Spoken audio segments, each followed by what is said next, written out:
Welcome, sleepy one. I'll be your storyteller tonight. Before we begin, please like and subscribe for more bedtime stories. Let me know in the comments where you're watching from. And now, close your eyes. Let's begin. I never imagined fear could break me the way it did that night, but it did. My name is Landon Price. I was 21 then, just barely holding my life together. My father had walked out when I was 12, and my mother had worked herself to the bone just to keep food on the table. By the time I made it to college in Seattle, debt was already chewing through me like rust through metal. Rent was overdue. My part-time grocery job could barely cover ramen and bus fare. Some nights I'd skip meals so I could afford used textbooks that still smelled faintly of someone else's highlighter. That's why, when I saw his profile, I didn't swipe left. Dorian Vance, age 42 bio, seeking someone loyal. $800 a weekly allowance. No intimacy, just companionship. His profile picture stopped me cold. He was dressed sharply, blazer and all, but his face was hidden behind a rubber mask. Deep wrinkles, sagging jowls, a grotesque old man's grin like melted latex left too close to a flame. It was bizarre, almost laughable, but something about it felt wrong. Off. Still, my starving brain didn't see the mask. It saw $800. I swiped right. The match notification popped up instantly. Then a message. Dorian, hello, Landon. I've been waiting for someone like you. Me, that's quick. Hi, Dorian. Dorian, I don't waste time. You want this to work, don't you? $800 a week. No strings. Just spend time with me. I remember staring at the screen, the blue glow reflecting off the eviction notice taped to my fridge back home. Final warning, scrawled across the top in red ink. I thought about my mother's swollen feet. The cough she'd been hiding on our last call. Me. You're serious? Just hang out? Dorian, exactly. A smart young man like you should be rewarded for his company. You won't regret it. My heart thudded in my chest. The silence of my tiny dorm felt heavier than usual. The hum of the mini fridge suddenly too loud. I typed before I could overthink it. Me. Okay, when do you want to meet? Our first meeting was in public. A rooftop bar overlooking downtown Seattle. Wind whipped through the space, carrying the smell of rain and citrus from someone's cocktail. When I saw him, my breath caught. Dorian was dressed immaculately. Dark coat, gloves, crisp white collar. And that same horrifying mask, not a medical one. Not subtle. The mask from his profile, the drooping, aged rubber face, eyes pale and unblinking behind the holes. I laughed awkwardly, the sound small against the city noise. Is that a joke? He tilted his head, the gesture almost bird-like. It helps me stay myself, he said softly. You'll get used to it. He paid for everything without hesitation, drinks, dinner, even the rideshare that took me back to my dorm. He never touched me, never even stood too close. He just watched, calmly, almost analytically, asking questions in that smooth, deliberate tone. Where did you grow up? What do you want out of life? And finally, what are you afraid of, Landon? Looking back now, that last question should have been the warning. Our arrangement lasted about 3 weeks. Every Friday, $800 hit my PayPal. Every Saturday night, we met somewhere new. Always in public, always with him masked. He had a way of talking that made silence feel unsafe, like he could hear the things you didn't say. Sometimes we ate in quiet, upscale restaurants where the waiters knew his name. Other nights, he'd drive me along the waterfront in his sleek black car, the city lights shivering in the waves beyond the glass. The smell of leather, cologne, and rainwater filled the air. He never once took the mask off. One night, after too many drinks, I joked, "Do you ever take that thing off? I feel like I'm talking to a mannequin." He leaned back slowly, gloved hands folding together on the table. "Not around people I care about," he said. "The mask shows me who they are, what they look like when the fear comes." I tried to laugh, but it came out hollow. His tone hadn't shifted, not even slightly. No trace of irony, no smile behind the rubber lips, just that steady voice. The night it all changed, he sent a message. "I want you to come to an exclusive gathering." Not a party exactly, more of a private get-together, with people who understand me. Every instinct in my body screamed no. The hair on my arms rose before I even finished reading. But then I thought of the tuition payment due in 2 days, the one that could decide whether I stayed in school or went home broke and humiliated. And against every voice in my head, I typed back, "When and where?" I agreed. He picked me up around midnight in his black SUV, its headlights slicing through the drizzle. The hum of the engine was the only sound as we left the city behind. Skyscrapers and neon signs bled away into empty suburbs, then into the deep, silent woods north of Seattle. My reflection flickered in the passenger window, nervous, pale, uncertain. Every few minutes I glanced at him. The faint green glow of the dashboard made the rubber folds of his mask look alive, like they pulsed with breath. "Where are we going?" I finally asked, my voice small in the darkness. "You'll see," he said softly. "It'll be unforgettable." The way he said it made my stomach twist. The road narrowed, gravel crunching under the tires.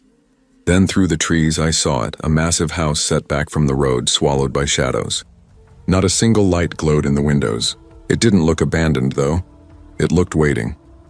When we stepped out, the night air was colder, thick with the smell of wet pine and something else. Iron, rot, and a sharp chemical tang that made my throat sting. Inside, the air was heavier still.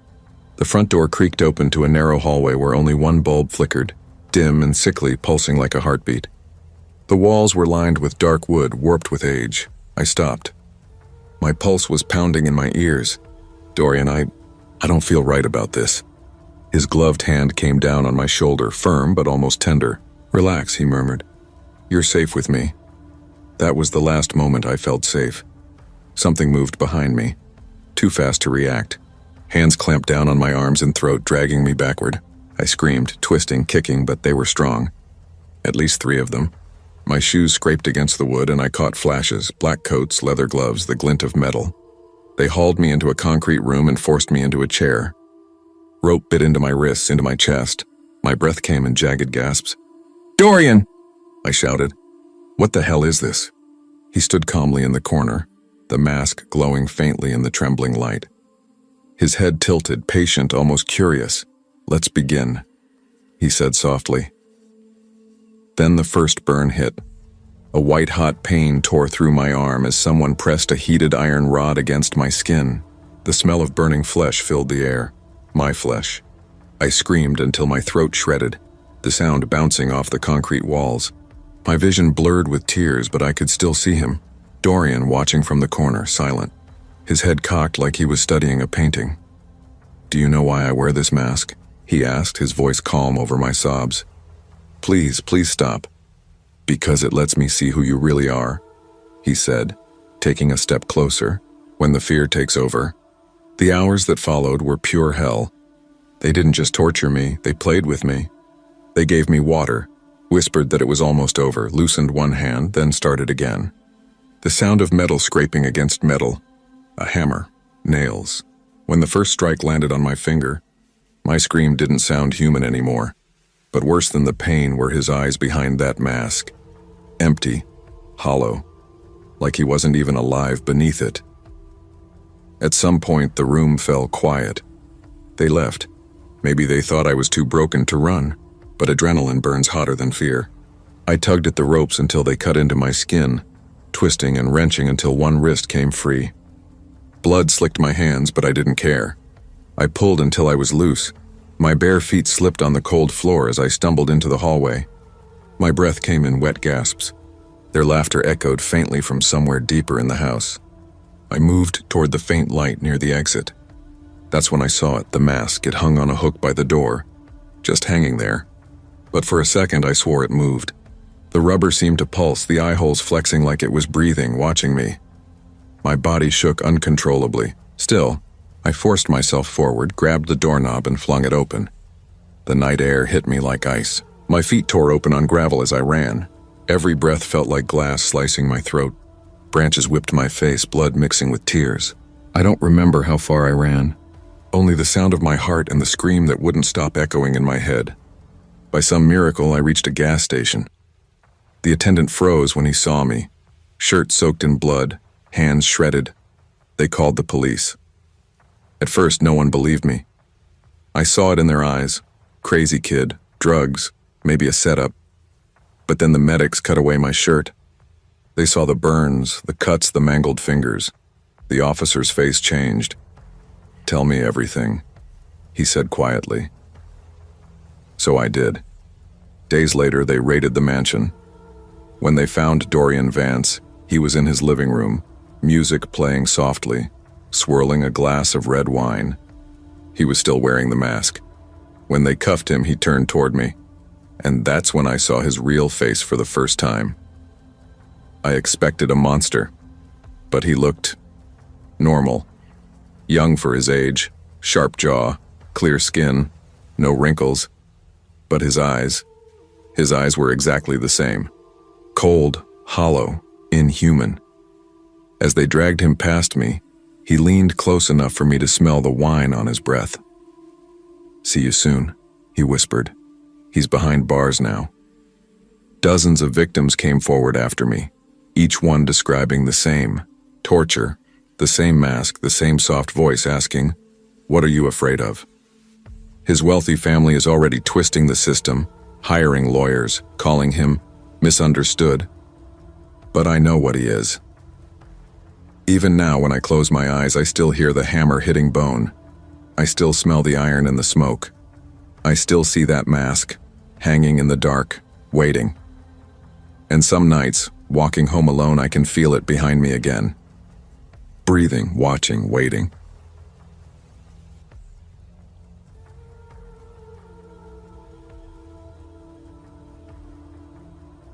I never thought I'd actually go through with it. I was a broke university student in a grimy 2-bedroom apartment, living with a roommate who paid rent late and stacked dishes until they looked like a leaning tower of mold. Between tuition, textbooks, and overpriced groceries, I was sinking. My campus job at the library barely covered utilities. I'd started counting coins from my car's cup holder just to afford ramen. That's when I saw it, his profile. Not even an ad. A Tinder profile. Damien 45, looking for a sugar baby. 700 weekly. No sex, just companionship and small favors. I stared at his pictures too long. If he was 45, then I was the Queen of England. He looked maybe 30, clean-cut, sharp jawline, dark hair combed perfectly to one side, almost too polished. His bio was short. No cheesy quotes, no shirtless bathroom selfies, no out-fishing grin like half the other guys. Just those words, $700 weekly, no sex. It screamed scam, or worse. But $700 was more than I made in a month. Against all logic, I matched with him. Almost instantly, a message appeared. "Damien. Hey there, sweetheart." I winced at that word. Sweetheart. It reeked of cheap cologne and the kind of men who touched your lower back without asking. But $700 was $700, and desperation drowned pride fast. Me. Hey. The chat started simple. He asked about school, about my major. I told him psychology, mostly survival, not passion. He said he ran his own business. I asked what kind. He dodged the question every time, said it kept him busy. His tone was too smooth. Every text was perfectly punctuated, like proofread before sending. But he never crossed lines. No sleazy comments. Then came the message that changed everything. "Damien, what's your Venmo? I'll send the first week up front." My pulse jumped. I typed my handle, fingers trembling. A minute later, buzz. $700 received. I stared, waiting for the number to vanish or error out. It didn't. Me, wow, okay. "So what exactly do you want in return?" The typing bubble blinked. "Damien, just a few favors. Nothing inappropriate. Nothing that'll make you uncomfortable." Me, like what? "Damien, the first one's simple. Pick up a package for me. Deliver it to my house." That's it, I almost laughed. It sounded like a bad movie setup. $700 to drop off a box. Me, from where? "Damien, I'll send the address. I'd rather not do this through Tinder." "Do you have a number I can text?" My gut whispered red flag, but broke students don't have the luxury of common sense. I gave him my number. Seconds later, a text came through from an unknown number. "Here's the pickup address. Here's my house address too. I'm not home, but there's a spare key under the blue flower pot by the door. Leave the package on the living room coffee table. Lock the door when you enter and again when you leave." I reread it 3 times. Weird, sure, but he wasn't luring me to a warehouse. Me, okay, on my way. As I pulled out of my driveway, my phone buzzed again. "Damien, I'm serious. Lock the door both times. Don't forget." The phrasing made my stomach twist. The pickup house was in a dying part of town. Cracked sidewalks, flickering streetlights, weeds crawling up mailboxes. His address led me to a crooked chain-link fence, the gate hanging by a single hinge. The house looked abandoned, peeling paint, boarded windows. I almost turned around. Then a figure filled the doorway. He was huge, broad shoulders, arms sleeved in tattoos, his head brushing the top of the frame. "You here for Damien's package?" His voice was gravel, low and scraping. Yeah, I said, frozen on the sidewalk. "Stay there." He disappeared inside. My heart pounded so hard I could hear it in my throat. The street was dead silent. No cars, no people. When he came back, he carried a small cardboard box, shoebox size, one corner darkly stained. "Pop your trunk," he said. I did. He set the box in carefully and shut it with a dull thud. "There you go." "Thanks," I managed. Inching toward my car door, he paused, squinting like he was deciding something. "One more thing." My hand froze on the handle. "Watch out." I didn't reply. I got in, slammed the door, and drove. Damien's house was the opposite of that pickup shack, a mansion with perfect stone pillars, trimmed hedges, and a yard so green it looked painted on. I grabbed the package from my trunk, found the flower pot key exactly where he said it'd be, and stepped inside. The air hit me first, thick with expensive cologne and something faintly metallic. The furniture gleamed under the recessed lighting. Carved mahogany, velvet cushions, glass polished until it vanished. Everything screamed money, but too perfectly, like a museum pretending to be a home. I set the package on the coffee table. That's when I heard it, a phone ringing somewhere inside. I froze. Then my own phone buzzed. "Damien. Don't answer any calls that aren't from Marvin." My breath caught. "What?" I whispered to no one. The ringing continued, muffled but steady. Against my better judgment, I followed it down a hall into an office. On the desk, a phone, screen glowing. Incoming call. Damien. My chest constricted. I backed out slowly, left it ringing, and bolted, locking the door behind me as if that could seal whatever that was inside. That was just the first errand. The weeks blurred together after that. Drive a BMW to a park, leave it, pick up another car, meet a man named Julio at a diner, collect a locked briefcase, deliver it to a rotting house on the south side, sit with Julio for hours waiting, while Damien texted updates that made no sense but paid instantly, Venmo transfers every dollar exact. By the end of the month, I'd made $3,500. The fear dulled under the weight of that number. It was terrifying, yes, but addicting. Then one night my phone lit up at 12:04 a.m. "Damien, I need you to stay at my house tonight." 1,000, my stomach dropped. Me, why? "Damien, just follow the rules. The list will be on the dining table. Don't break them. You'll be safe." I told myself it was fine. Just one night. Just money. The house looked the same. Perfect. Too perfect. I let myself in and found the note on the dining table. Handwritten. A crystal glass holding it. Down. Rules. Lock the door when you enter. Only answer calls from Marvin. Do not turn on any faucets between 9:00 p.m. and 11 p.m. Do not open the door for anyone after 10 p.m. No matter what they say. If the hallway closet is open, sleep in the library. If it's closed, any bedroom is fine. The gardener comes at midnight. If he knocks on the windows, hide. Turn the TV to static and let it play all night. Do not forget this. Help yourself to the fridge. Payment in the morning. Good night. I read the list 3 times. My skin prickled. These weren't just rules, they were rituals. At 8:50, I brushed my teeth. The hallway closet stood open. Library it is. I locked every door, curled up on the velvet couch, the TV hissing static in the background. At 10:16, the doorbell rang. "It's the police." "Open up." I froze. "It's urgent. Open the door or we're coming in." Rule 4 echoed in my skull. Do not open the door. I stayed still, barely breathing. Silence. Then another ring. "It's Damien. Let me in." My blood turned to ice. He had a key. Why would he need me to open the door? For the next hour, the bell rang, voices shifting, pleading, demanding. None of them right. None of them real. Eventually, exhaustion dragged me under. When I woke, pale light filtered through the curtains. The smell of coffee wafted from the kitchen.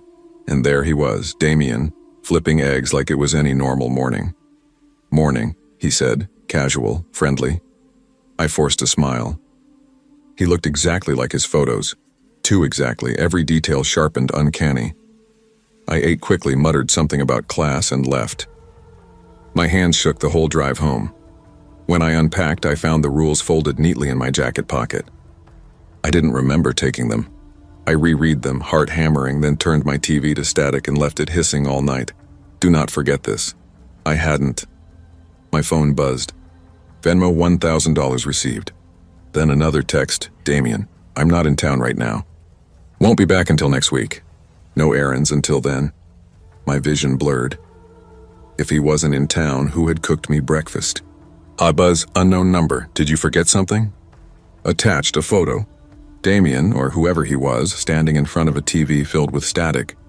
Then another image, my apartment building, my window. Watch out. I didn't sleep. Every creak in the walls felt alive. Every gust against the window made me flinch. I kept my phone clutched tight, waiting for another message. When the knock finally came, soft, deliberate, right against my bedroom window, I didn't scream. I just sat there shaking, praying the rules hadn't followed me home.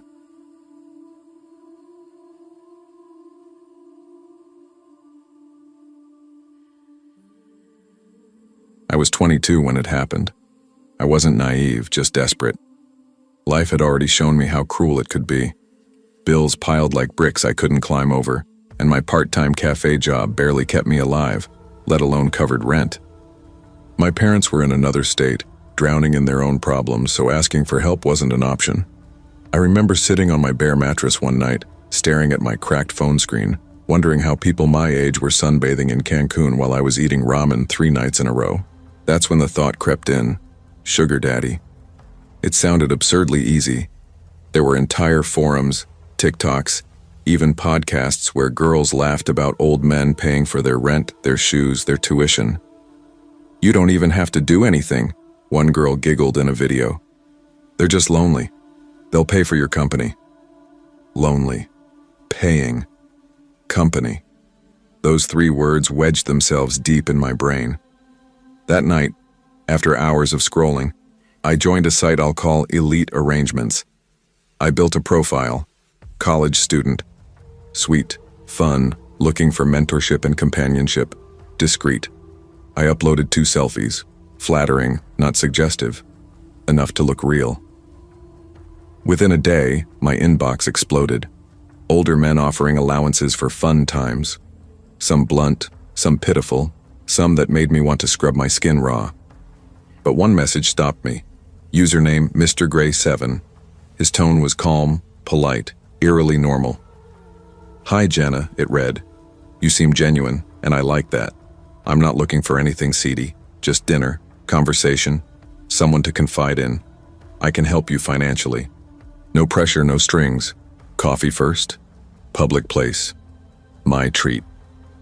I stared at his photo.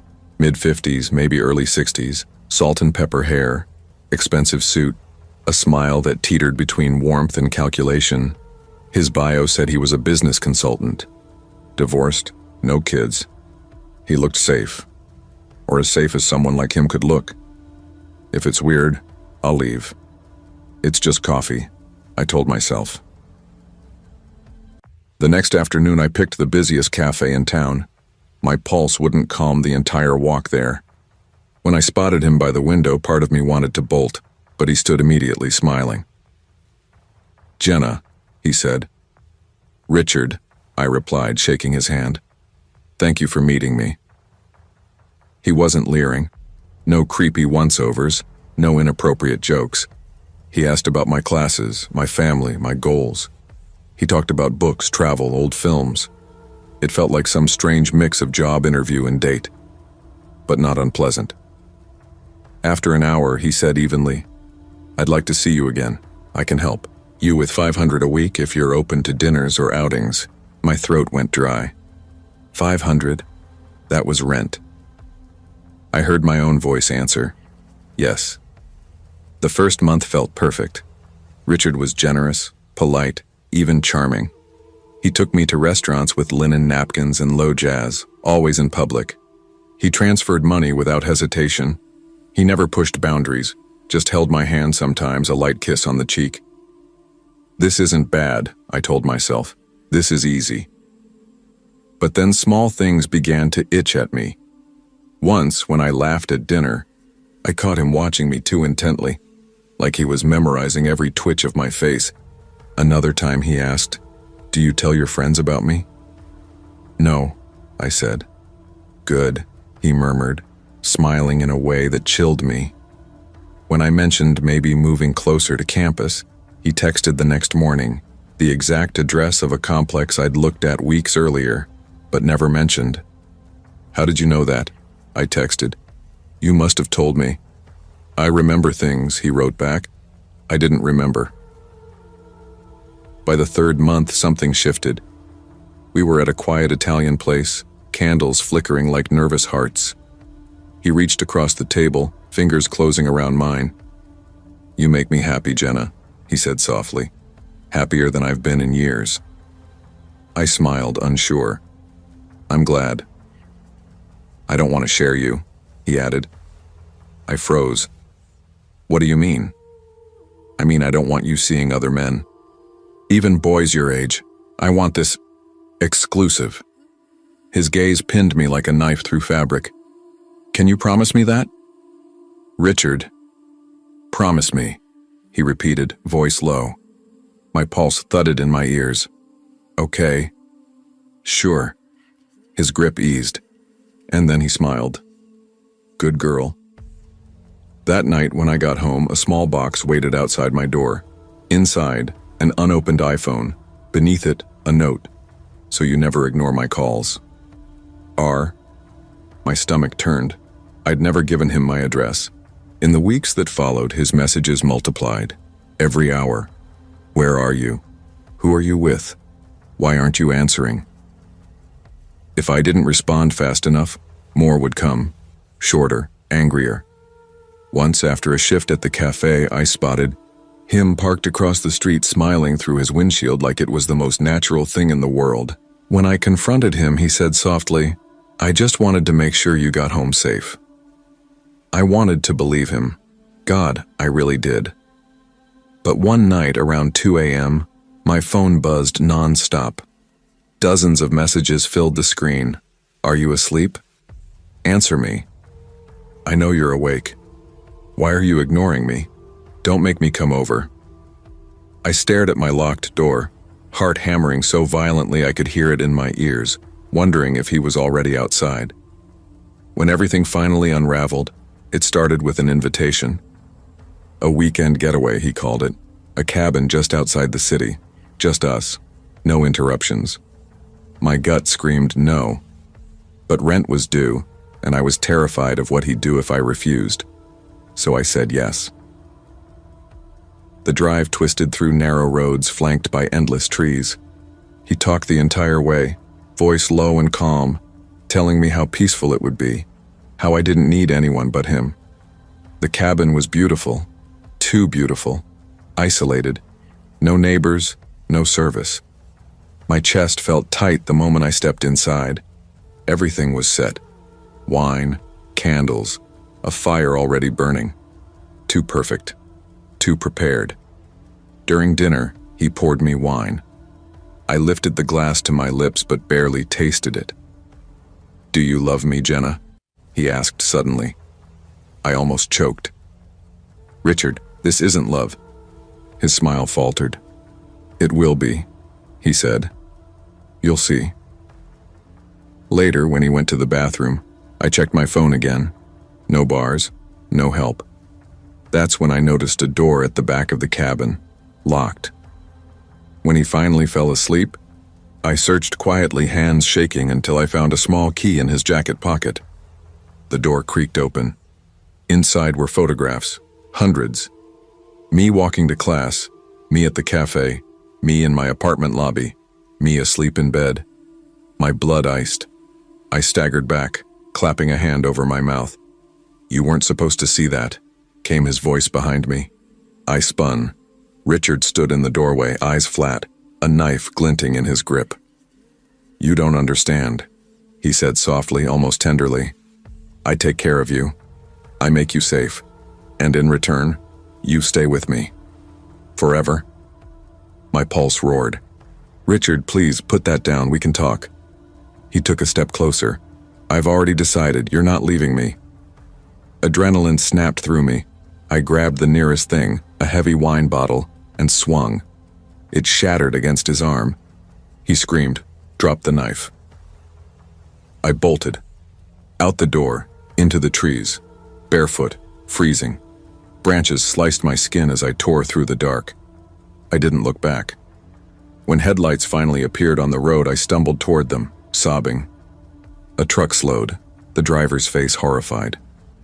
Jesus, are you okay? Please, I gasped. Help me. Police raided the cabin that night. They found the photos. They found a box under his bed, locks of hair, scraps of clothing, pieces of me. Maybe others too. Richard was arrested. I never saw him again. I moved, changed my number, deleted every account tied to that world. But even now, some nights, I wake certain someone's watching me. I still check the windows, expecting his face in the dark. And when my phone buzzes unexpectedly, my stomach drops, because part of me knows if he ever gets out, he'll come looking for me again.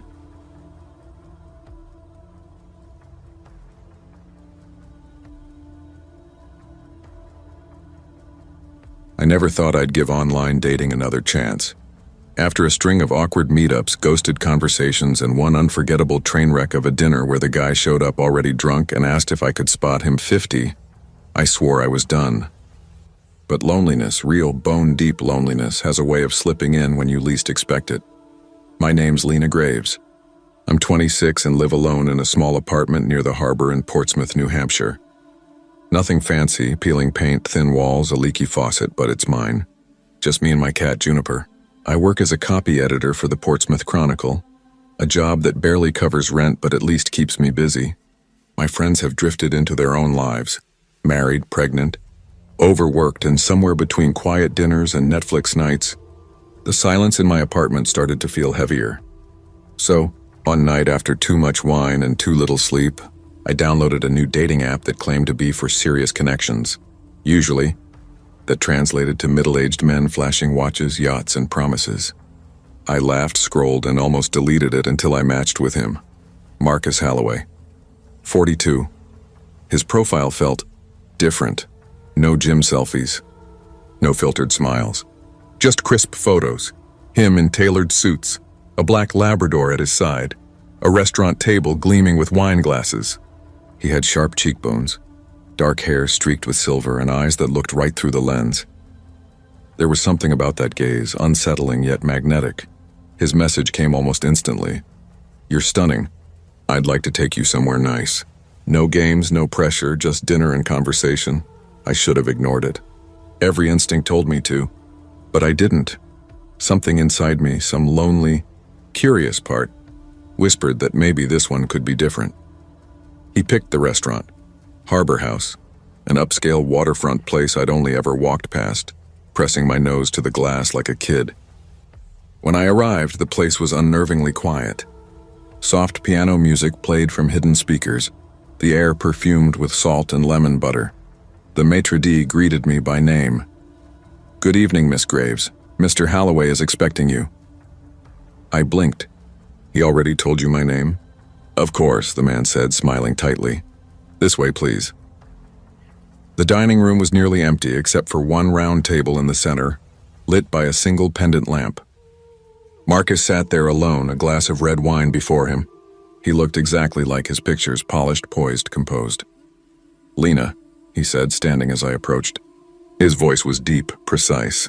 You're even lovelier in person. Heat rushed to my face. Thank you. This place is, wow, really fancy. He shrugged slightly. I like privacy when I eat. I booked the room. That made me pause. You booked the whole room? Of course. His tone was casual, but something about it didn't feel casual at all. The waitstaff glided around us like ghosts. Quiet, efficient, expressionless. They never spoke unless Marcus gave a subtle nod or lifted a finger. You didn't have to go through all this trouble, I said, trying to laugh it off.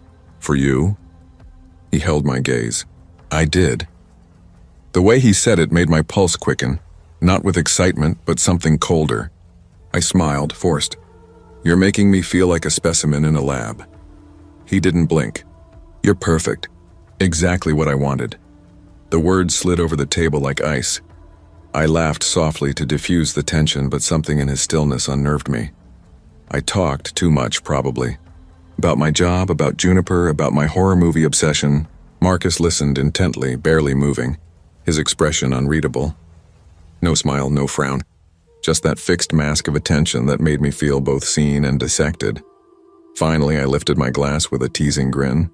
"So Marcus, be honest. Are you secretly a doomsday robot?" He met my eyes, raised his glass, and said quietly, "No, I'm not." The answer was so literal it made me laugh, though something about his tone lingered. Dinner ended sooner than I expected. He paid in cash, crisp, immaculate bills that looked like they'd never passed through human hands. I don't know why, but that small detail made my stomach twist. When we stepped outside, the night air was damp with sea breeze and mist. I surprised myself by asking, "Would you like to come over?" His reply was instant. "Yes, I'd love that." He followed me to the lot where his sleek black car gleamed under the streetlight. I hesitated, then said, "Actually, let's take mine." My sedan looked pathetic next to his, but I needed that control, however small. He didn't argue, just opened the passenger door and settled in. His movements were smooth, deliberate, too deliberate. During the drive, I kept stealing glances at his hands folded neatly in his lap. They were pale, cool when I brushed against them, almost stiff. Not lifeless, just restrained. We kissed outside my apartment door. His lips were soft but calculated, every motion measured. It was the kind of kiss that felt studied, like he'd practiced it 1,000 times on air. Then suddenly, flash. A burst of white light flooded the porch. I gasped and jerked back. "What the hell? Who's that?" Marcus didn't even flinch. He turned his head slowly toward the light and said, calm as ever, "That's what I'd like to know." I looked up and froze. Standing in the doorway across the hall was Mr. Rowan, my neighbor. Late 60s, soft belly, hair thinning like snow on stone. He'd always been there, hovering near his apartment door, pretending to check his mail or sweep the floor whenever I passed. But now he wasn't pretending. He was standing perfectly still, a flashlight pointed straight at us. Its beam cut through the dark like a blade, landing squarely on Marcus's face. "Jesus," I muttered under my breath. "Ignore him. He's just weird." Marcus didn't respond, but the way Rowan's eyes locked onto him made my stomach twist. This wasn't simple nosiness. He wasn't watching me. He was studying him, the way Marcus had studied me all night. Inside my apartment, Marcus's voice was calm but firm. "Turn the lights off." The words weren't a suggestion. They were a command, quiet but absolute. I hesitated. "It's kind of late for—" "Please." Something about the tone made my body obey before my brain caught up. I switched off the lamp. Darkness swallowed the room, broken only by the faint amber glow seeping through the blinds. Marcus's hands found my waist. His touch was cool, deliberate, almost rehearsed. He spun me around, playful on the surface but precise. Too precise. His movements felt engineered, like choreography rather than passion. When we fell into bed, it was raw, consuming, disorienting. He was strong, inhumanly strong, but controlled every motion exact. I drifted off in his arms, exhaustion and unease wrapping around me like twin vines. Then came the creak. I opened my eyes. My apartment was tiny, so every sound had a weight to it. Pipes groaning, walls shifting, but this was different. Slow, deliberate. Footsteps. "Marcus," I whispered, shaking him gently. He didn't move. His breathing was steady, unnaturally even, like the rhythm of a machine. The doorknob turned. A sliver of light spilled through the crack, cutting across the floor and onto the bed. My heart slammed against my ribs. Rowan stood in the doorway.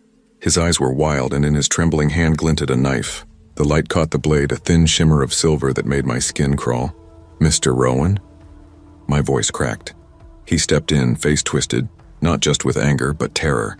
"Get away from him," he hissed. "Wait, what are you—" Before I could finish, he lunged. Marcus shot up instantly, like he'd been awake the whole time. The two collided with a sound that split the room. A violent animal struggle. Furniture toppled. The lamp crashed to the floor, shattering in sparks. I stumbled back, clutching the duvet to my chest. Rowan's knife plunged into Marcus's shoulder. I gasped, waiting for blood. But what came out wasn't red. It was black. Thick tar-like fluid oozed from the wound, glistening under the hallway light. It didn't drip, it crawled, sliding across his skin in syrupy strands. My knees went weak. What the hell is that? Marcus staggered. The light seemed to weaken him, draining him. His movements became jerky, sluggish, as if something inside him was misfiring. Rowan roared, a sound far too fierce for a man his age, and drove the knife again. Once in Marcus's chest, once into his eye. The second strike made a sound I'll never forget. A wet, mechanical crunch. Marcus fell back against the wall, then crumpled to the floor, limbs twitching once before going still. His face remained eerily calm, even in death. Rowan dropped the knife, panting hard, his face glistening with sweat. His eyes darted to me. Without a word, he reached into Marcus's jacket, pulled out a folded paper and tossed it toward me. My hands shook as I opened it. Eliminate Lena Graves. For a moment, the world went soundless. Me? I whispered. Why me? My voice broke. Who are you? Rowan's hand trembled as he lowered the flashlight. His voice came out cracked, uneven. I'm your father, Lena.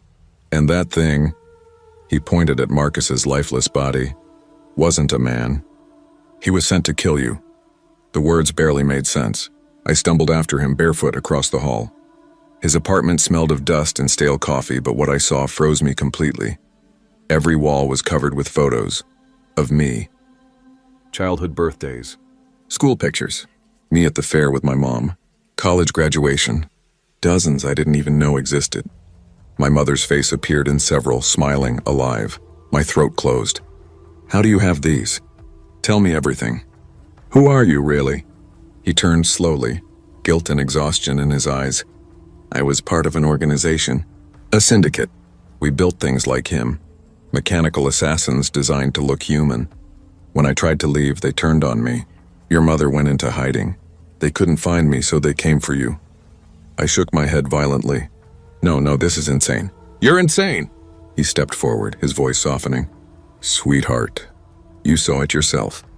He wasn't human. You were targeted because of me. That's why we have to leave tonight. I could barely breathe. You said Mom's alive? He nodded once. She's waiting for us. Outskirts of Montana, remote, off their radar.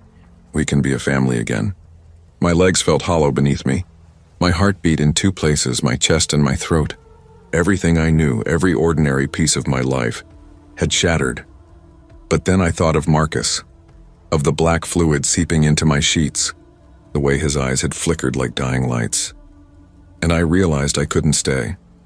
I packed what I could, clothes, documents, Juniper's carrier. Rowan or my father loaded everything into his old sedan. The night swallowed the city behind us as we drove, headlights carving a tunnel through the dark. I stared down at the small leather journal in my lap. My hands trembled as I began to write, the pen scratching across the paper. I wrote everything, every sound, every smell, every impossible thing that had happened. Not because I wanted to remember, because I was terrified that by morning, no one would believe it had ever been real. The road stretched endlessly ahead, black and silent. I didn't know if we were running toward safety or straight into another kind of nightmare.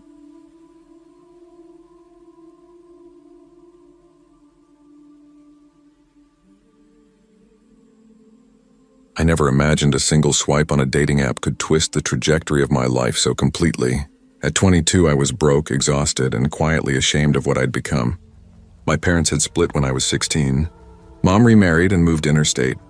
Dad, once tender and warm, drank himself hollow until his voice over the phone was nothing but slurred apologies and bitter sighs. We barely spoke now. I lived in a share house in South Bank, Melbourne. Cracked walls, mismatched mugs, a fridge that buzzed louder than the conversations that filled the kitchen. I worked long shifts as a barista by day, took night classes at uni, and convinced myself that all this grinding was temporary, that one day I'd be free. But the weight of overdue rent, half-paid bills, and that suffocating loneliness pressed harder than any promise of someday. One night, My roommate Mia leaned against the counter, swirling cheap wine in her glass. "Just get a sugar daddy, Harper," she said, half teasing. "Half the girls I know already do." I laughed, trying to brush it off. "Yeah, right. Like that's my vibe." But later, alone in my room, the glow of my phone screen felt almost conspiratorial. I found myself scrolling through Tinder with numb curiosity. The idea didn't sound as impossible or as dirty as I thought. That's how I matched with Alexander Cole. His profile said 46, though his photos showed a man who could have stepped straight from a luxury magazine ad. Tailored suits, silver hair slicked neatly back, sharp blue eyes, a smile carved for confidence. His bio was simple, looking for someone special to spoil. No pressure, no games. When his message came seconds after I swiped right, "Hello, Harper. You have the kind of smile that could light up a room. Would you let me take you to dinner?" My stomach twisted with a mix of nerves and relief. I almost backed out the night of the dinner. Standing in front of the fogged mirror in our cramped bathroom, I barely recognized myself in Mia's borrowed black dress. My hands trembled as I applied lipstick, my reflection looking more like someone pretending to belong somewhere else. "Relax," Mia said from the doorway, grinning. "Worst case, he's a creep and you block him. Best case, you get rent money and champagne." I forced a shaky laugh. My heart wouldn't slow down. The restaurant on Collins Street looked like another world. Soft lighting, white tablecloths, waiters moving like ghosts. I hesitated at the entrance until I saw him rise from a corner booth. Alexander stood smoothly, smile warm, every movement deliberate. "Harper," he said, voice low and rich. "You look exquisite." "Thanks," I muttered, cheeks burning. His gaze held mine, not hungry, not leering, just steady. It disarmed me. Dinner felt like stepping into someone else's life. He ordered champagne for himself, but insisted I stick with sparkling water. "I don't mix alcohol with meaningful conversation," he said lightly. "I'd rather know you clear-minded." He asked questions about uni, my dreams, my childhood, and listened with unnerving focus. When I stumbled over anything about my father, he didn't pry. He only nodded, thoughtful, like he'd already understood too much. By dessert, he slid a small envelope across the table. "For your rent," he said simply. "Consider it a gift. No strings, just let me see you again."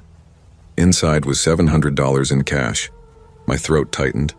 I should have felt disgust, shame, but instead a wave of relief hit me so strong it made my eyes sting. Alexander wasn't like the men Mia warned me about. He never asked for sex. He called himself my mentor. He took me to restaurants I'd only seen in magazines, to his penthouse in Turak, where the view spilled out over the city, and to quiet art galleries where he'd whisper about brushstrokes as though he'd painted them himself. Sometimes he'd drift into strange territory. Once, while driving me home through the blurred city lights, he asked softly, "Have you ever thought about death?" I blinked. I guess. Who hasn't? "It's better to die comfortable," he said, eyes fixed on the road, "than to die chained." Then he smiled, as if he'd told a joke. But something about the words stayed with me. Despite his calm and wealth, unease threaded through everything about him, the way his eyes lingered a second too long, the way his hand brushed my shoulder a moment too late to be accidental. Still, I stayed, because I needed him. By the third month, my feelings had tangled into something I couldn't name. He was twice my age, and yet, when he looked at me, I felt both safe and trapped at once. And yet, when he looked at me across the dinner table, I felt chosen. Special in a way that made my pulse quicken and my chest tighten. But soon I started to notice the cracks. One evening, as we lingered over dessert, I asked lightly, "So, do you see other girls like me?" He tilted his head, lips curling into a faint, amused smile. "Harper," he said softly, "you are not like anyone. Don't compare yourself." Still, I pushed, half laughing to disguise my insecurity. "That's not really an answer." He leaned closer across the candlelight, his eyes gleaming. "If you must know, yes, I meet people. I help people. You are not the first, but..." His voice dropped to a near whisper. "You could be the last." The word sent a tremor down my spine. I couldn't tell if it was fear or excitement. That week, I started noticing her. A blonde girl, maybe 19, always hovering at the edge of places Alexander and I had been. Once I saw her sitting alone at a cafe he'd taken me to before, her pale hands wrapped around a coffee cup she never drank from. Another time she stood outside the university library staring at the ground until she felt me looking, then quickly turned away. And then, one evening, I saw her with him. Alexander. My Alexander. They were walking into a restaurant in St. Kilda, his hand resting gently, familiarly on the small of her back. My stomach twisted so violently I had to step into an alley to catch my breath. The next time I saw him in his apartment, I tried to sound casual. "So, Alex," I said with a forced laugh, "I saw you the other day with a very pretty young girl." His expression didn't falter.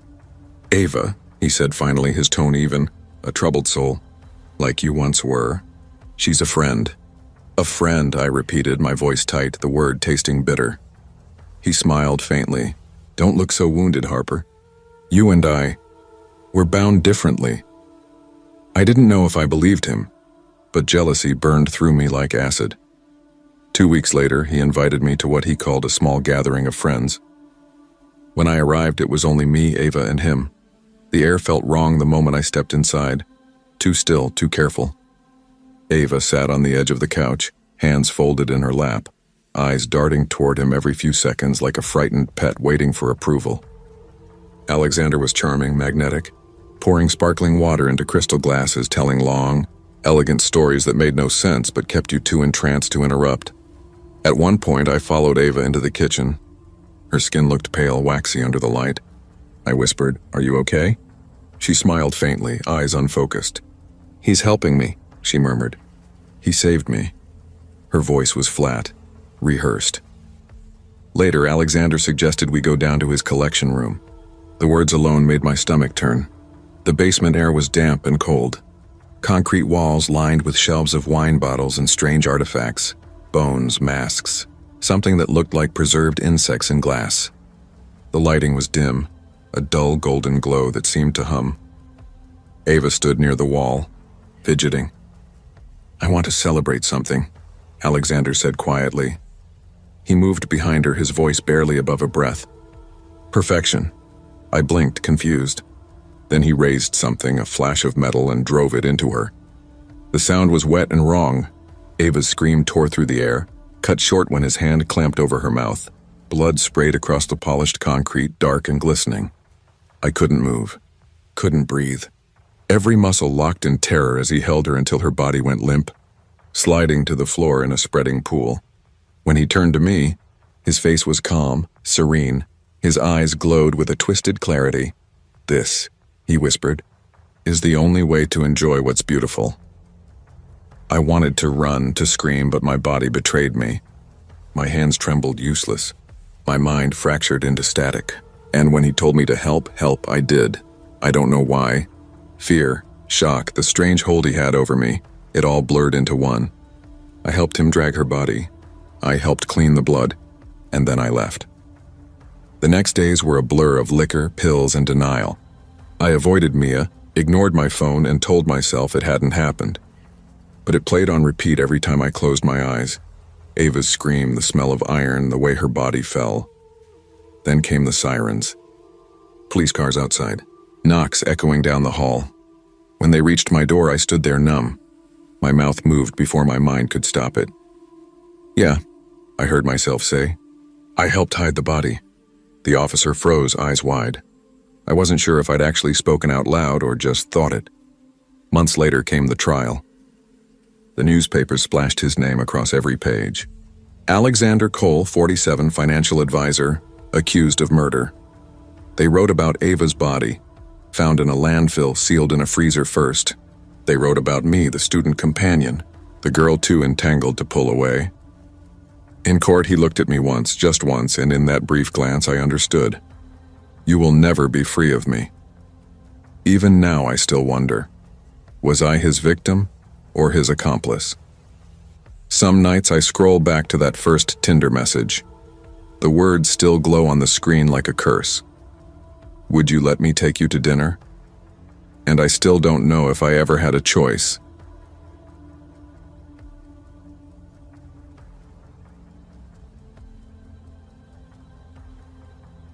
I thought I knew him. I was 67 years old when it happened, and after 44 years of marriage, I truly believed there was nothing left in the world my husband could do to surprise me. Marriage, after all, is built on routine. You learn the rhythm of another person's existence, the sigh he lets out when he's tired, the quiet grimace that flickers across his face when his knees ache, the little habits that become as familiar to you as the beating of your own heart. That's why the changes, small as they were, didn't sit right with me. A new cologne, sharp and synthetic, the kind a man half his age might wear. A smile that lingered a second too long after a text message. The quiet click of his phone being placed face down on the table, screen hidden. I told myself I was imagining things, that suspicion was unbecoming in a woman my age. After all, Martin and I had survived raising 3 children, 3 mortgages, and every storm life could conjure. He was my partner, my anchor, my constant. But sometimes your instincts whisper the truth long before your heart can bear to hear it. It started with Sierra Daniels. Martin was a psychiatrist, an old-school type, the kind who still used a fountain pen and kept leather-bound books. He'd actually read lining the mahogany shelves of his office. He'd always been generous with his time, especially with struggling parents. If someone couldn't afford the full fee, he'd wave a hand and say, "We'll sort it out later." That was the man I knew. One evening, he came home late, his tie loosened and his expression soft with concern.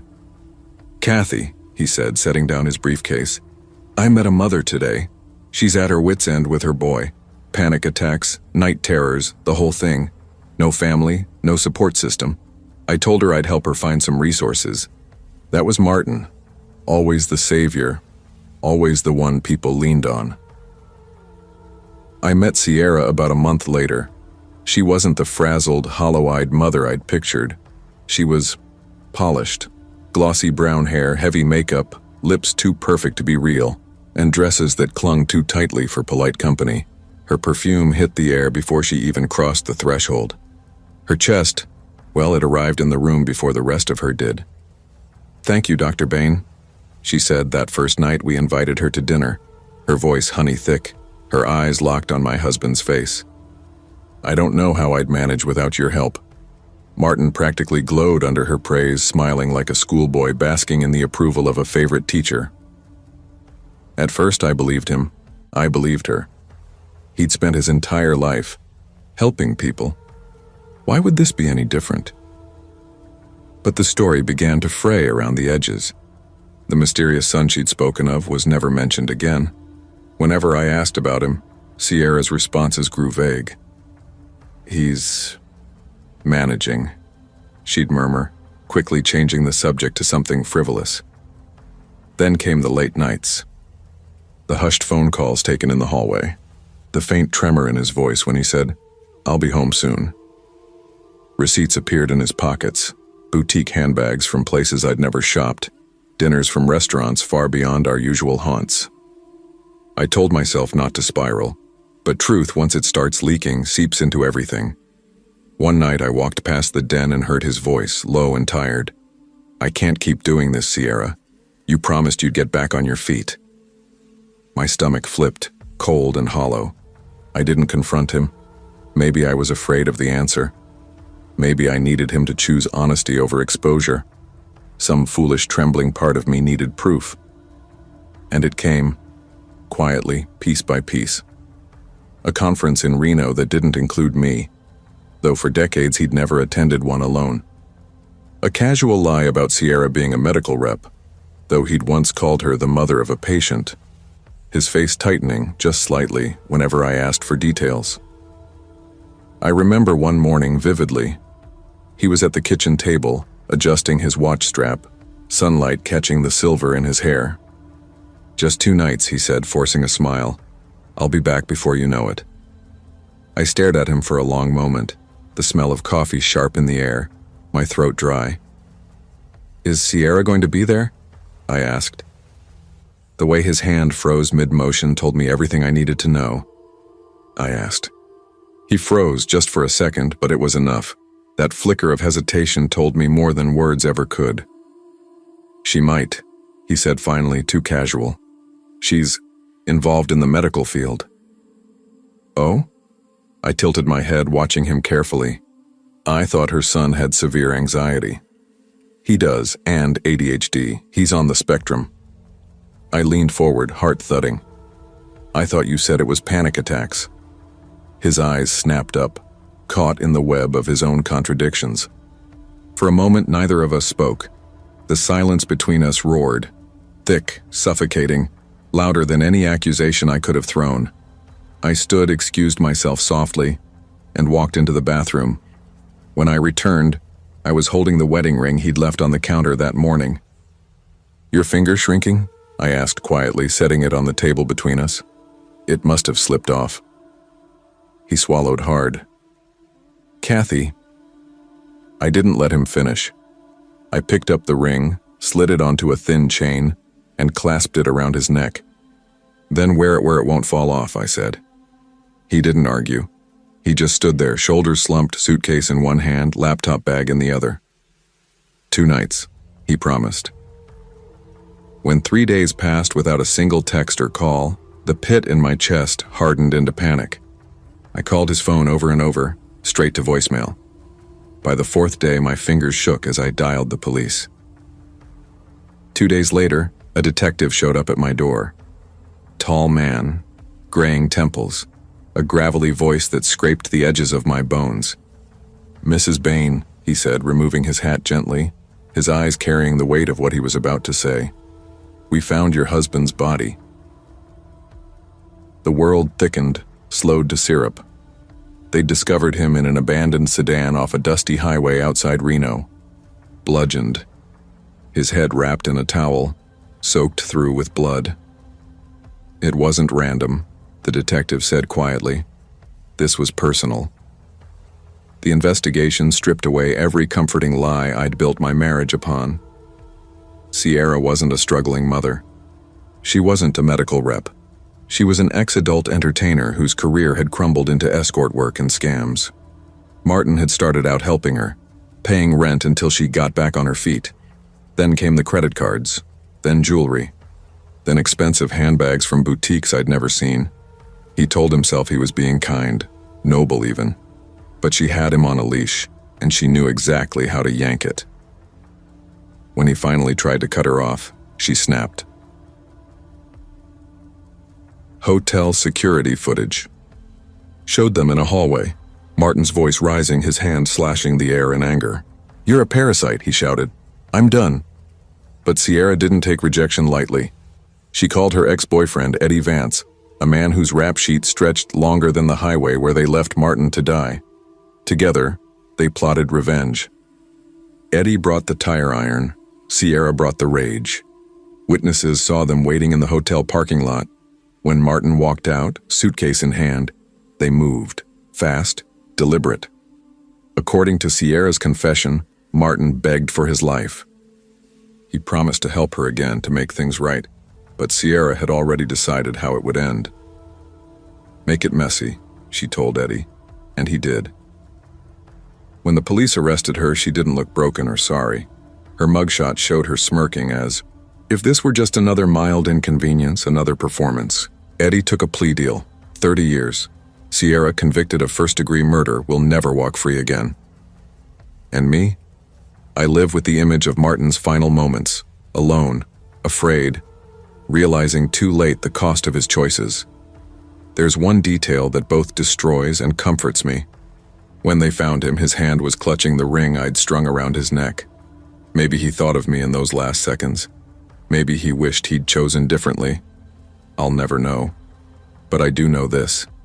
Even the brightest minds can go blind under desire. Even the strongest marriages can splinter beneath the weight of secrets. And monsters don't always crawl out of dark alleys.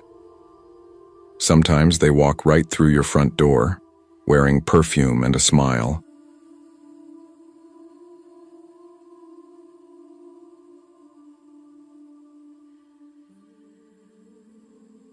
I thought I had everything under control. I was 23 then, a student at Mountain Valley University in Colorado. On the outside, I looked like any other college girl, juggling classes, friends, exam stress, and dreams of a better life. But underneath, there was a side of me I didn't talk about. I was a sugar baby. It hadn't started as some glamorous, glitter-coated fantasy.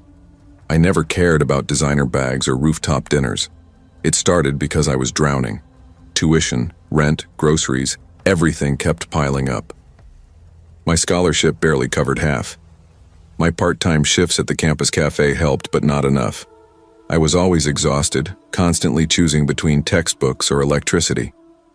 One night sophomore year, my roommate laughed while scrolling through her phone. You know some girls get sugar daddies, right? They just hang out with old guys and get paid. She grinned. I saw on TikTok, some get their tuition covered. I snorted. Yeah, right. Like that's real. But the thought clung to me. Later that night, lying in the dark, I searched it up. And there they were, dozens of websites built just for that. It felt wrong, risky, but also magnetic. My bank balance was bleeding out, and the idea of finally breathing again, even briefly, was impossible to ignore. I told myself I'd stay smart. I wasn't selling myself. I'd make rules, draw lines, stay in control. So I made a profile.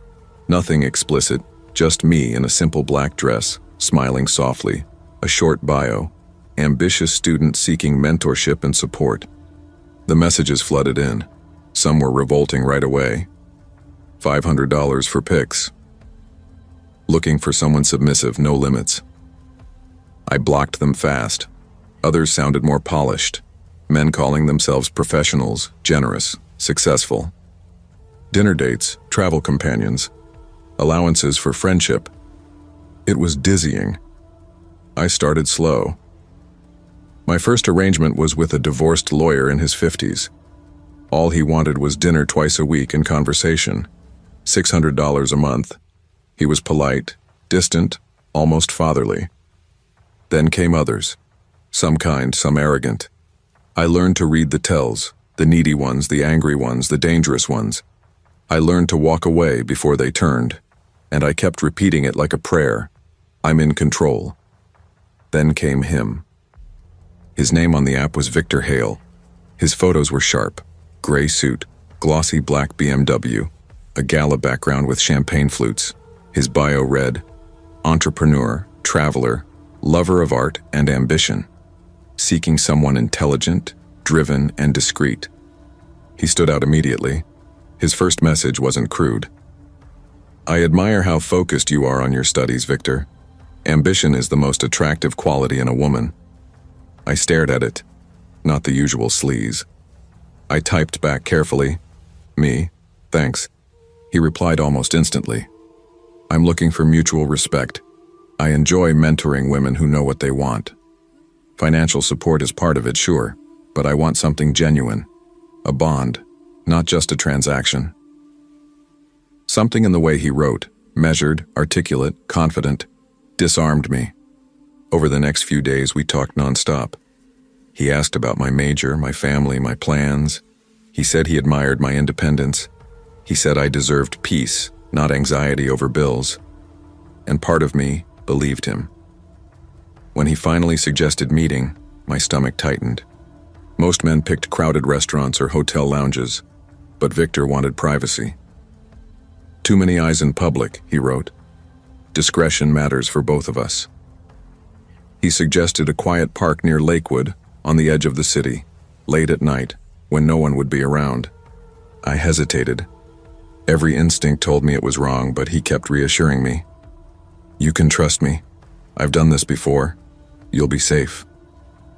And like an idiot, I convinced myself he was right. It was a Tuesday. I'd just flown back from visiting my parents, my grandmother's funeral still clinging to my clothes like the scent of wilted flowers. My emotions were raw and my mind felt hollow with exhaustion. I kept telling myself that meeting Victor would be straightforward. Just a conversation, nothing more. Another careful step toward steadying my finances. I packed my bag with deliberate care. Wallet, keys, pepper spray, phone. I even shared my location with a friend, a small insurance, though I lied about where I was actually headed. When I reached the park, it was almost midnight. The air cut against my face and the grounds were empty in a way that made every sound feel enormous. The silence had weight. Even my footsteps felt loud and conspicuous. Then I saw him. Victor leaning against a sleek black sedan that looked expensive and strangely out of place in the worn lot. He was bigger than I expected, broader across the shoulders, and his stance was rigid. His face gave nothing away. "You must be Claire," he said smoothly, the fake name I'd given him on the app falling from his lips as easily as if it were real. "Yeah," I managed, forcing a smile. "Long night," he murmured, opening the passenger door. "Come on, let's talk somewhere private." That should have been my first alarm. The lock clicked when the door shut and the sound made my heart beat faster. At first he seemed ordinary, asking where I'd grown up, whether I lived alone, whether my family knew my whereabouts. Casual questions, but the way he probed felt too close, invasive. "No," I said firmly when he pressed about my parents. He smirked then, his eyes catching light. "Secrets are good," he said. "Makes this more exciting." I tried to laugh it off, but unease knotted low in my stomach. When he veered, off the main road into narrower, darker streets, the panic slipped in like ice. "Where are we going?" I asked. "Somewhere private," he said again, too calm, unnervingly calm. He stopped in front of a small, decaying house on the edge of town. The yard was choked with weeds, the windows black and shuttered.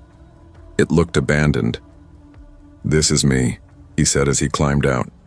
Every instinct screamed to run, but his stare pinned me in place, and against better judgment I followed. Inside, the air was stale and sharp with mildew and a chemical tang. The furniture was mismatched, and the floor cluttered with papers and dented cans.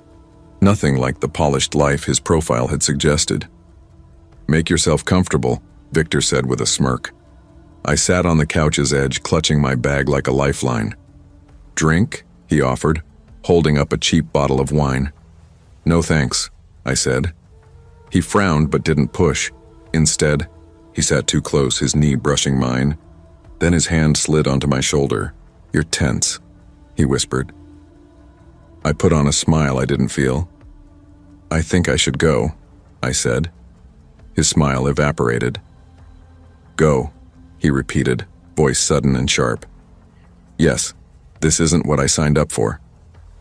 I rose and moved for the door, but he was faster. His hand closed on my arm and yanked me back. "You're not going anywhere." His grip was iron. He shoved me against the wall and clamped a hand over my mouth. My muffled scream vanished into the room. I kicked and clawed with everything I had. My nails tore at his skin, my legs thrashed. For a fleeting second, he grunted when I connected with a hit and his hold loosened, almost enough for me to slip free. He grabbed a fistful of my hair and jerked my head back so hard I gasped. "You think you can run?" he hissed. His face inches from mine, eyes bright with something not human. His other hand pressed at my throat, not fully choking, but a brutal reminder of who controlled the moment. Tears blurred my vision as I managed a whimper. "Why are you doing this?" He answered with a calm so flat it sounded like a clinical statement, like weather. "I just want to know what it feels like to kill someone." The words froze me solid. My heart stalled. This wasn't about money or companionship or sex. It was about murder. What followed was a chaotic, violent blur, struggling, screaming, fighting for air until my body slumped under the effort. My mind clawed for escape, but his strength was monstrous. The last clear thing I remember was his eyes. Empty, distant, detached, as if I were nothing more than an experiment. I thought I was in control, but I never was. The next morning, Claire Matthews, a 23-year-old student, was reported missing.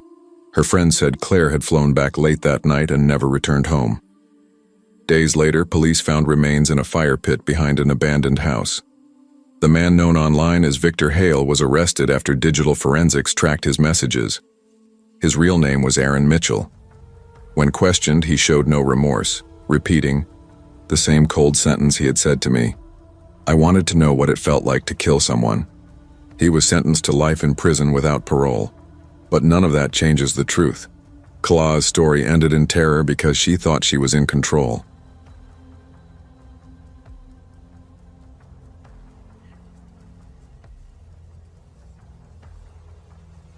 never imagined that trying to fix my money problems would nearly cost me my life. I was 23 then, living in a cramped apartment above a laundromat in the city. The constant hum of dryers below was my lullaby. I'd just graduated, working part-time at a cafe that barely covered rent. My parents were small-town people who still believed hard work always paid off.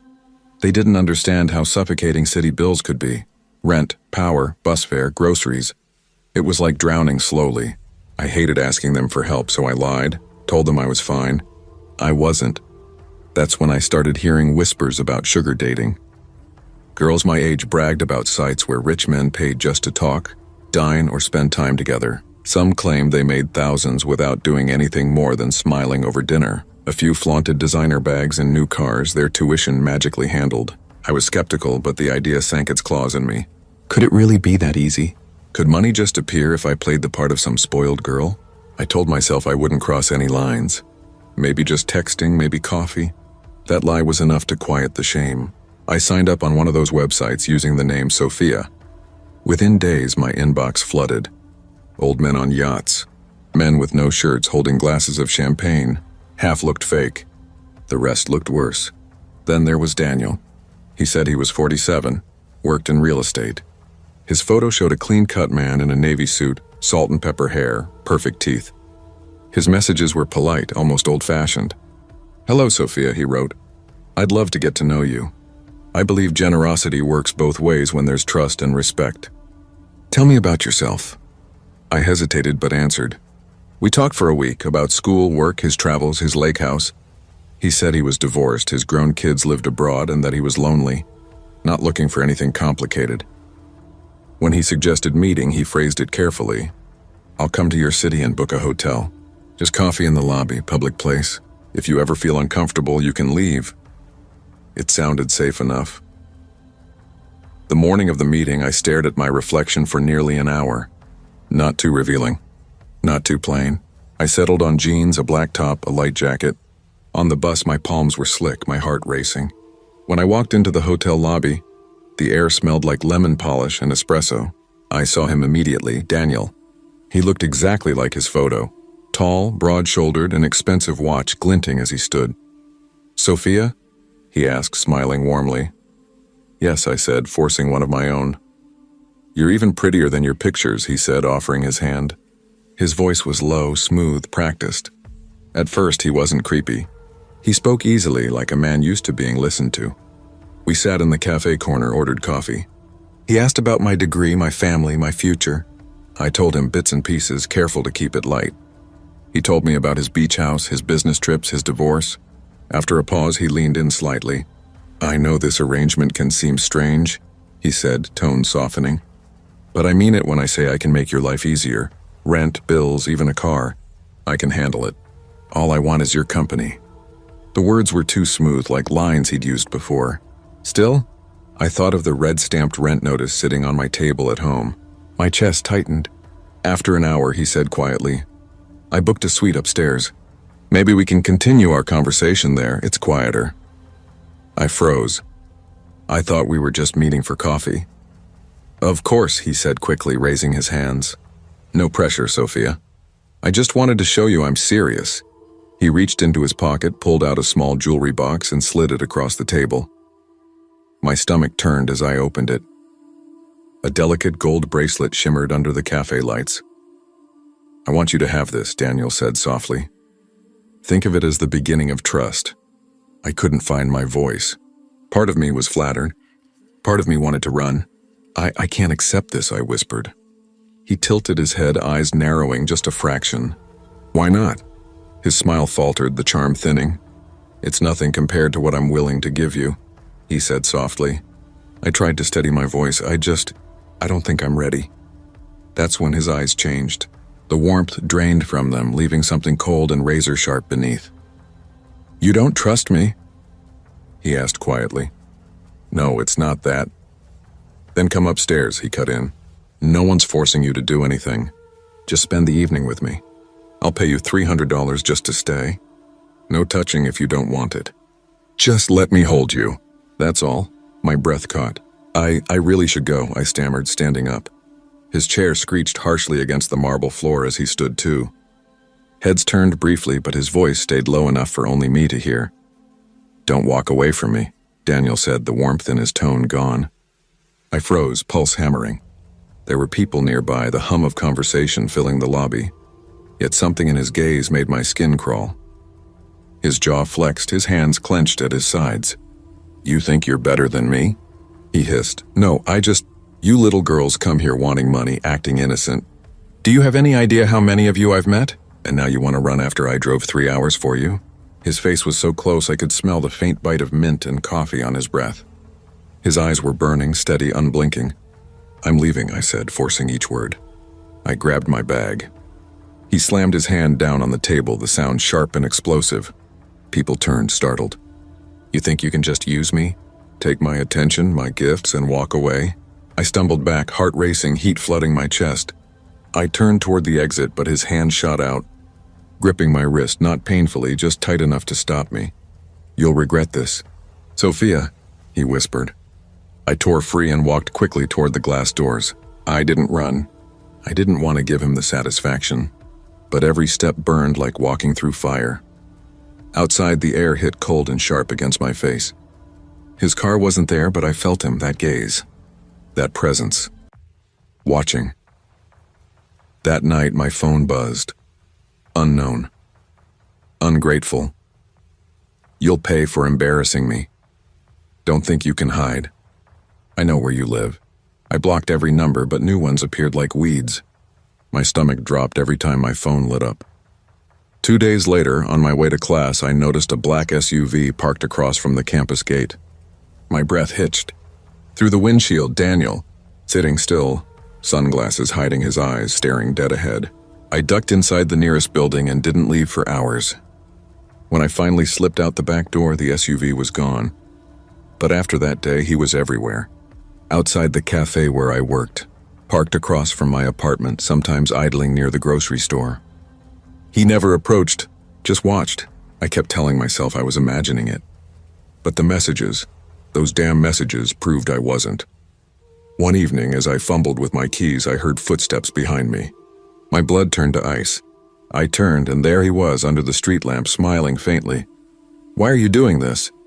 I shouted, voice shaking. He tilted his head, that smile barely moving. "Because you made me look like a fool," he said quietly. "And I don't forgive that." My fingers trembled as I jammed the key into the lock, swung the door open, and slammed it behind me. I pressed my back to it, gasping. He didn't try to follow, but his laughter carried through the thin wood. Low, deliberate, it echoed in my ears all night. Months later, I saw his face again on the news. Local businessman arrested for the murder of 21-year-old college student Emily Hart. She'd met him through the same website. The anchor said he'd lured her with promises of money, then strangled her. Neighbors claimed they'd seen young women coming and going from his house for months. He'd had prior assault reports, none that ever stuck. I sat frozen, shaking so hard my mug slipped from my hands. That could have been me. Even now, I wake up in the dark, heart pounding, hearing his voice whispering from the corner of my room. "Just let me hold you." I deleted the site. Deleted everything. But the fear stayed. To this day, I avoid black SUVs. And to this day, I wonder if I'd gone upstairs that night, would I have survived?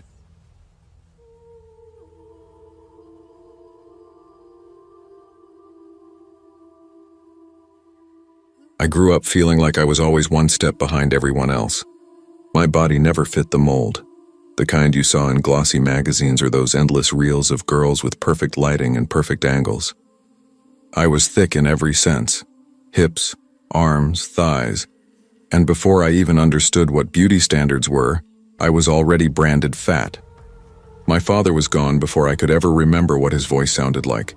And my mother, though present, had her own way of cutting deep with words sharper than knives. The mirror became my quietest enemy. By my early 20s, I'd mastered invisibility. Baggy hoodies, oversized jeans, long sleeves even in July.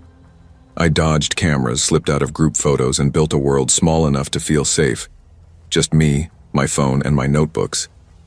Writing was the only place I existed without shame.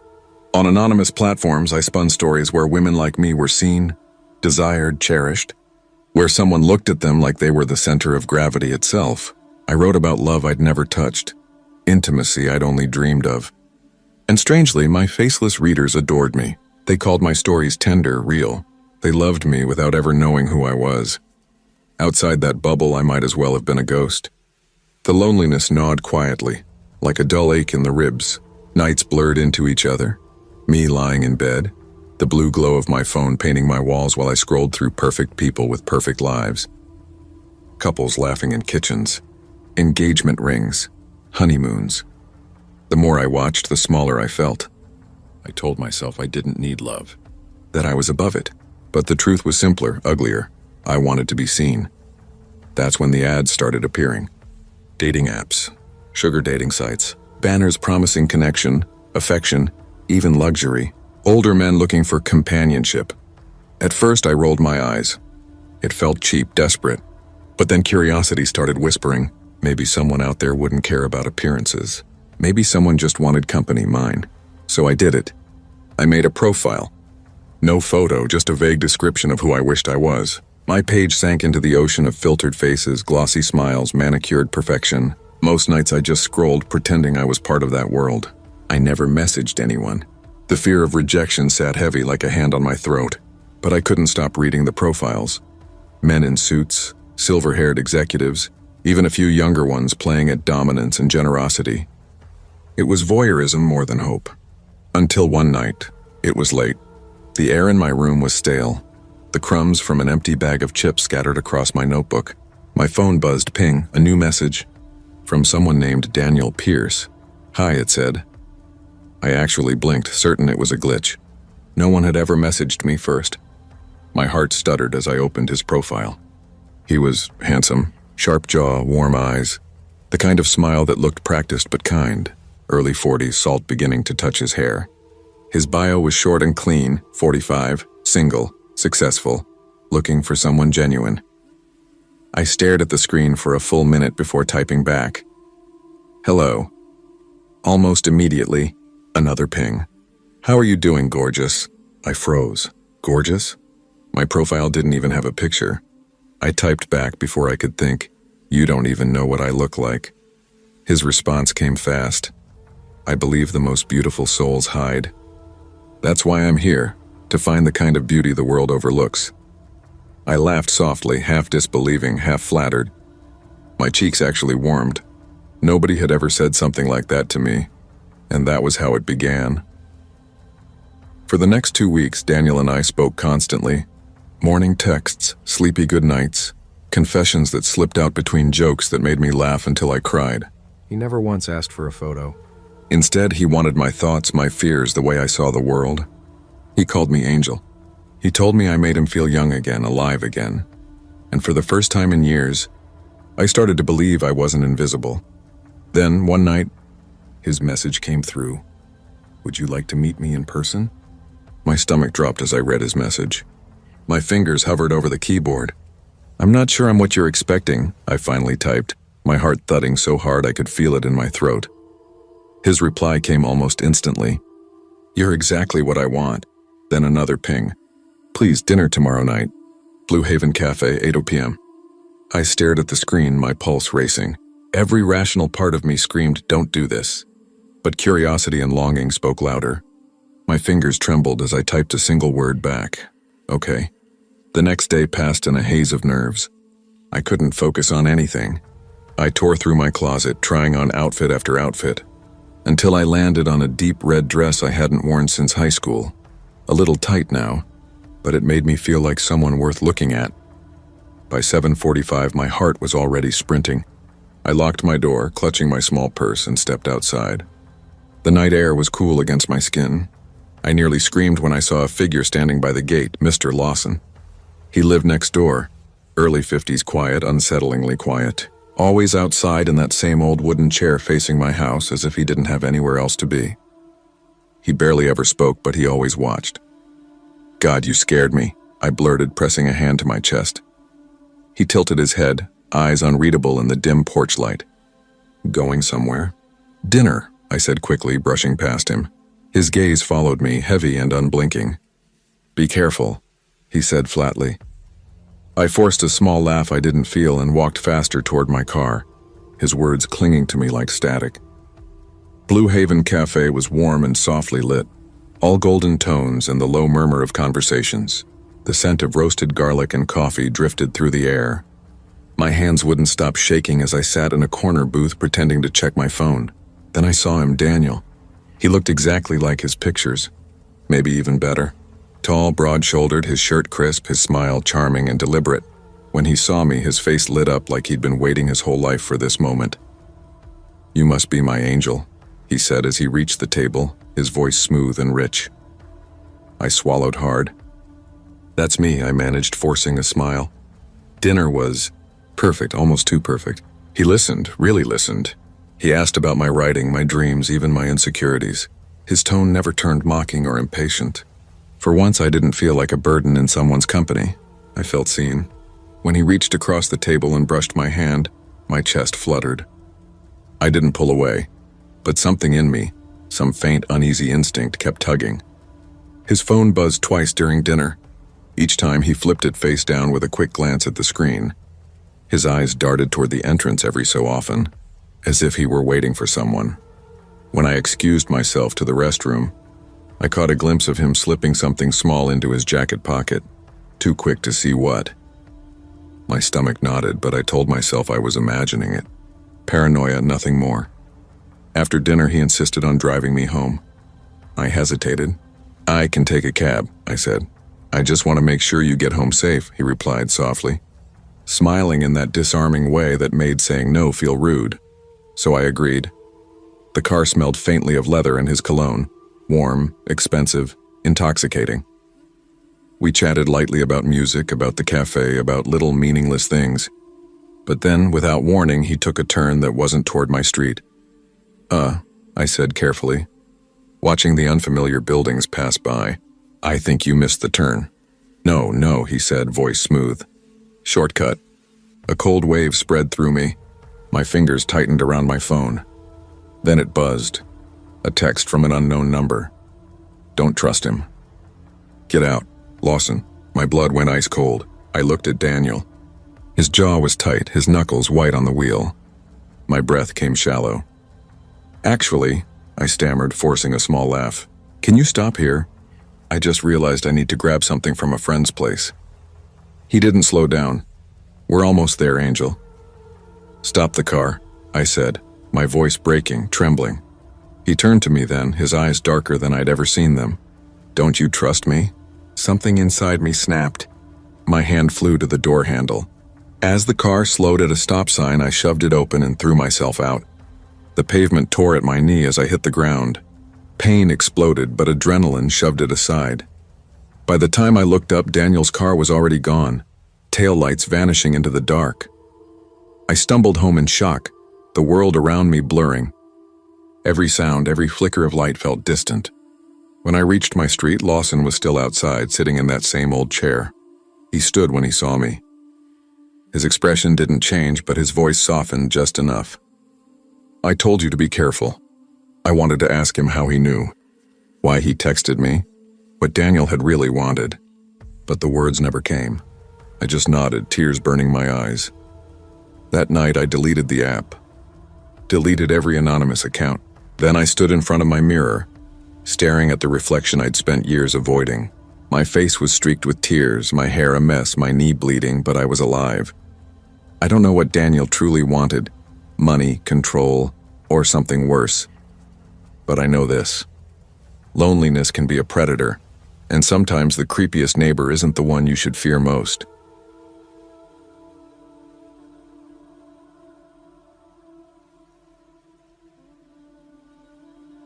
I thought it would be easy money, something harmless. I never imagined I'd be the kind of girl to get involved in something like this. Growing up, I was always the responsible one. Good grades, part-time jobs, never missed curfew. I played it safe because someone had to, but life doesn't reward good behavior. Not really. By the time I turned 22, responsibility had turned into exhaustion. I was living in a cramped apartment in St. Louis, Missouri. The kind of place where the walls felt thinner every winter, and the neighbors fought loud enough for everyone to hear. Rent ate up more than half of what I made waitressing at a diner that always smelled like burnt coffee and fried onions. My mom had died when I was 16. And my dad had drifted away after that. New wife, new kids, new life. I learned early that family was something other people got to have. For me, it was just survival. Paying bills, juggling shifts, skipping meals to afford textbooks, pretending everything was fine. But survival isn't living. It's counting quarters for gas money, smiling when your friends plan a trip you can't afford, and trying not to cry over overdraft fees. One night, lying awake with the hum of my broken heater filling the silence, I started searching online for ways out. That's when I stumbled across a post about sugar daddy websites. I'd heard of them before, who hadn't? But now, with $47 in my bank account and rent due in 10 days, the idea didn't seem so outlandish. I thought about my friend Samantha. She always bragged about the things her admirer bought her. A new iPhone, designer heels, dinners at places where the cheapest drink cost more than my entire grocery bill. It's not what you think, she'd told me once over takeout, her lipstick smudged from the burger she was devouring. Most of them don't want sex. They just want attention, someone to talk to flirt with. They're rich, lonely, and bored. Easy money. I wrinkled my nose. Yeah, but what if one of them's a total creep? She laughed, tossing a fry at me. Of course they're creeps, but creeps with money. That's the difference. And you stay in control, babe. Trust me, I've been doing this for 6 months and I'm rolling in cash. I wanted to laugh it off, but the words stuck in my chest. That night, after counting my tips and realizing I couldn't cover rent, I texted her again. Just don't use seeking arrangements, she warned, lowering her voice like she was telling me a crime. That site's crawling with guys who expect more. Use this one. Smaller, safer, less competition. She scribbled the name on a napkin and slid it to me across the greasy diner table like it was a secret password.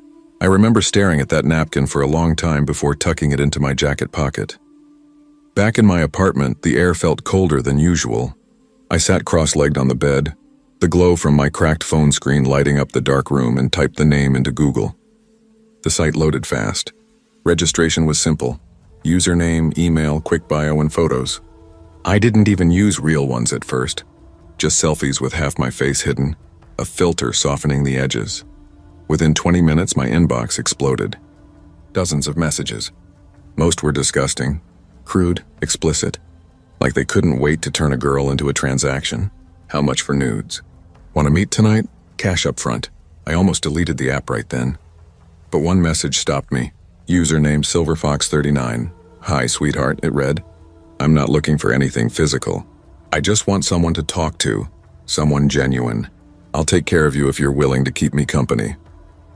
His tone was different. Polite, almost gentle. Curious, I clicked his profile. Age 53. Retired businessman from Kansas City. A short bio about loving travel and old movies. No vulgar comments, no weird demands, just lonely. I hesitated, then typed back, Hey, what kind of company are you looking for? His reply came instantly. Just conversation. Someone who won't judge me for being lonely. I've been divorced for years. Money doesn't mean much without someone to talk to. Something about it disarmed me. Maybe pity, maybe the illusion of safety. We chatted for hours that night about movies, favorite foods, books we'd never finished. His messages were carefully worded, a little awkward, like he was trying to sound younger than he was. But he was charming in that old-fashioned, patient way. Before logging off, he wrote, I'd like to send you something as a thank you. What's your Cash App? I froze, thumb hovering over the keyboard. It felt wrong, but my stomach ached with hunger and my rent reminder was pinned to the fridge. After a long minute, I sent it. The next morning, my phone buzzed. $500 received from SilverFox39. I stared at the notification until my eyes blurred. My chest tightened, half thrill, half disbelief. It was too easy. Days bled into weeks. He kept messaging and I kept replying. Every few days, another deposit appeared, 200 here, 1,000 there. The more attention I gave him, the more generous he became. It started to feel almost normal. Like a routine. Like I was finally getting ahead. Good morning, love. Hope you're having a great day. Sent you a little something for lunch. Ding, $300 received. Miss our conversations. Here's $700 for being so sweet. At first, I thought it was a mistake. Who just sends money like that? But it was real. For once, my fridge wasn't empty. I filled it with groceries, fresh fruit, milk, things I hadn't bought in months. I replaced my ripped shoes, Bought a couple of new outfits, even tucked some cash away in a jar labeled savings. For the first time in years, I wasn't just surviving, I was breathing. He asked for photos sometimes, but never anything explicit. Send me a cute selfie, he'd write. Or, your socks look adorable. Show me your feet in them. It was weird, sure, but not terrifying. And honestly, I faked most of it. I'd grab pictures off Pinterest or Google, pretty girls in cozy lighting, faceless legs under blankets, and send them his way. He never noticed, or maybe he didn't care. At least that's what I thought. One night, I was lying in bed texting him between yawns when he asked something that made my stomach tighten. When are we going to meet? I froze, the warmth draining from my body. Up until then, he'd never pushed it. I stared at the screen before typing. I don't really meet people from online, sorry, it's just not my thing. The typing bubble appeared, vanished, then returned. I've given you $10,000 already, he replied. Don't you think it's time we see each other in person? My mouth went dry. I tried to sound calm. Maybe someday. Not this week, though. Been slammed with work and school. He sent a smiley face. Simple. Harmless. But something about it. It felt wrong. Cold. A few nights later, another message popped up.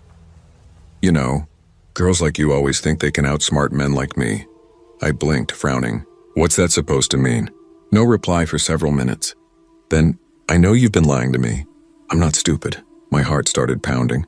Was he talking about the photos? My excuses? My mind raced. I don't know what you mean, I typed, fingers trembling. Oh, you know exactly what I mean, came the response. No one gets away with scamming me. If I'm not mistaken, you live on Oak Ridge Avenue, apartment 2B, St. Louis, right? The air left my lungs. That was my exact address, word for word. I sat up in bed staring at the glowing screen. My fingers felt numb. Are you threatening me? I typed, barely breathing. His reply came almost instantly. Not a threat, sweetheart. A promise. Don't worry, I'm patient. But don't keep me waiting too long. That's when I broke. I called Samantha, my voice shaking so hard I could barely get the words out. He knows where I live, Sam. What the hell do I do? Block him, she said, voice trembling. Delete everything. Change your number. These guys are obsessive. I told you to be careful, so I did. I blocked him. Deleted the app. Swore I was done. I even changed my number. But 2 days later, my phone buzzed with a text from an unknown number. Blocking me won't change anything. You're mine now. After that, I stopped sleeping. Every creak in the apartment made my heart slam. I checked the locks 3, 4, 5 times a night. Sometimes I'd wake up convinced someone was standing outside my door. Then one night I heard it. Gravel crunching just beyond my window. My apartment was on the ground floor. Slowly, I peeled back the curtain with shaking fingers. Across the street, a car sat idling. The engine off, no lights. But through the faint orange glow of a cigarette, I saw it. A face. Watching. The texts kept coming. Cute pajamas. Red looks good on you. You shouldn't leave your window open. I'll see you soon. I called the police. They came by, asked a few questions, took a report. Probably just someone trying to scare you, one of them said, yawning. We'll patrol the area. But I knew it was him. It happened on a Thursday night. I'd just finished a double shift at the diner. My feet ached, my uniform smelled like grease, and I just wanted to collapse. But when I reached my door, something felt off. The lock. It wasn't locked. The door was open. Just a crack. My breath hitched. I pushed it open slowly, my heart thudding so hard it hurt. The living room light was on, and there, sitting in my chair like he belonged there, was a man I had never seen before. Gray hair, expensive suit, a calm smile that didn't reach his eyes. "Hello, sweetheart," he said softly. "Finally we meet." The rest is a blur. Flashes of movement, the sound of something shattering, my own voice screaming. When the police found me hours later, I was curled up in the corner, shaking, barely able to speak. He was gone. My apartment ransacked, my phone smashed to pieces, my bank account emptied. They never found him. Not his name, not his car, not even a trace of his online profile. It was as if he'd never existed. I learned the hard way that easy money doesn't exist. And sometimes loneliness can turn a man into something much worse than a monster.